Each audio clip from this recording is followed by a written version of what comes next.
সুপ্রভাত, আপনাদের সকলকে স্বাগত ডিজিটাল খবরিলালে। আমি পূর্বা। 7ই ফেব্রুয়ারি হাজিরার নির্দেশ দেওয়া হয়েছে শেখ শাহজাহানকে। সেই শেখ শাহজাহান যাকে নিয়ে রীতিমতো রাজ্য রাজনীতি উত্তাল, সেই শেখ শাহজাহানকে খুঁজতে মরিয়া একেবারে যেন 8 থেকে 80 সকলের মনে প্রশ্ন, কোথায় এই শেখ শাহজাহান?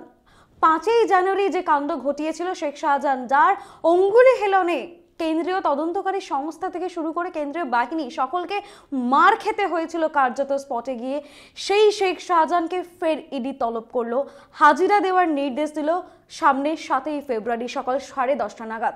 ইমেল মারফত ইডি হাজিরার নির্দেশ পাঠালো, হাজিরার নোটিশ পাঠালো শেখ শাহজাহানকে।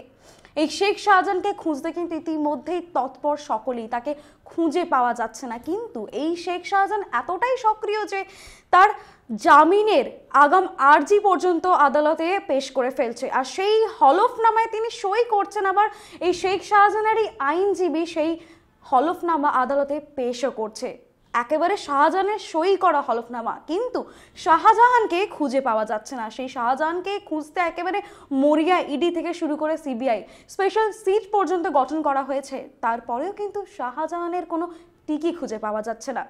শাহজাহান হলফনামাতে সই করছে, জামিনের আগাম আবেদন পর্যন্ত করছে, সবই করছে, অতি সক্রিয় শাহজাহান। কিন্তু বঙ্গের পুলিশ তাকে খুঁজে পাচ্ছে না, না খুঁজে পাচ্ছে কেন্দ্রীয় তদন্তকারী সংস্থা।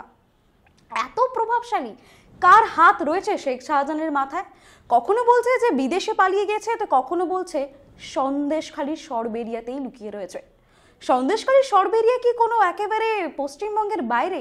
একেবারে পশ্চিমবঙ্গেরই একটা জায়গা যেখানে খুব চাইলেই খুঁজে পাওয়া যেতে পারে? নাকি আন্ডারগ্রাউন্ডে সেই ওয়ার সিচুয়েশন হলে যে আন্ডারগ্রাউন্ড তৈরি করা হয় বেসমেন্ট, সেই বেসমেন্ট কি রয়েছে নাকি একেবারে শাহজাহানের বাড়ির তলায়? খুঁজে কেন পাওয়া যাচ্ছে না? তারপরে অতি সক্রিয় প্রজাতন্ত্র দিবসে স্বাধীনতার জন্য একেবারে ফ্ল্যাগ দিয়ে পোস্ট পর্যন্ত করেন সোশ্যাল মিডিয়াতে, সেই পোস্ট আবার ডিলিটও করে ফেলেন। সেই নিয়েও শোরগোল হতে দেখেছি। শাহজাহানের যে এই কাণ্ড গত 5ই জানুয়ারি আমরা দেখতে পেয়েছি, রেশন দুর্নীতিকাণ্ডে, রেশন বন্টন দুর্নীতিকাণ্ডে তার বাড়িতে তল্লাশি করতে যায় ইডি। এই শেখ শাহজাহানের নাম উঠে আসে বালুর চিঠি থেকে। রাজ্যের বনমন্ত্রী জ্যোতিপ্রিয় মল্লিক তিনি যে চিঠি লিখেছিলেন, সেই চিঠিতেই কিন্তু উল্লেখ পাওয়া যায় ইডি এমনটাই দাবি করেছেন। আর ইডি আরও দাবি করেছেন যে 5ই জানুয়ারি তার বাড়িতে অর্থাৎ শেখ শাহজাহানের বাড়িতে তল্লাশি করতে গিয়ে যে মারমুখী জনতার মুখে পড়তে হয়েছিল, প্রাণপণে মাথা ফাটিয়ে সব মানে গাড়ির কাঁচ পর্যন্ত ভাঙা, সেই দৃশ্য আমরা দেখেছি, এখনো জলজল করছে আমাদের চোখের সামনে সেই দৃশ্য।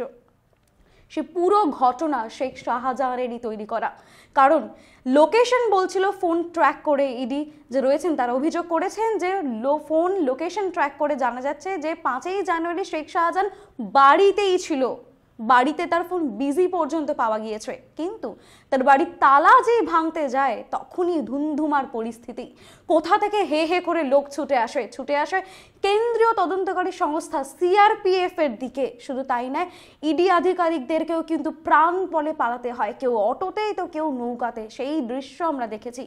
তারপরে আজ একেবারে বলা চলে 1 মাস হতে যাবে, 5ই জানুয়ারি 1 মাস হতে যাবে, সেই শেখ শাহজাহান এখনো অধরা। কিন্তু তার অতি সক্রিয়তা বারংবার চোখে পড়ছে, তাই নিয়ে কিন্তু রাজ্যের শোরগোল তো পড়েইছে। বিরোধী দলনেতা একেবারে শুধু দিল্লিতে যেমন গিয়ে নালিশ জানিয়েছে শেখ শাহজাহানকে নিয়ে, শুধু তাই নয়, বঙ্গের যে প্রশাসন, বঙ্গের পুলিশের ভূমিকা নিয়েও কিন্তু প্রশ্ন তুলে দিয়েছে বিরোধী দলনেতারা। শুধু তাই নয়, রাজ্যপাল সিভি আনন্দ বোসকেও কিন্তু আমরা কিছুদিন আগে দিল্লিতে অমিত শাহ এবং মোদির কাছে গিয়ে নালিশ করতে দেখা গেল এই শেখ শাহজাহানের গ্রেফতারি নিয়ে।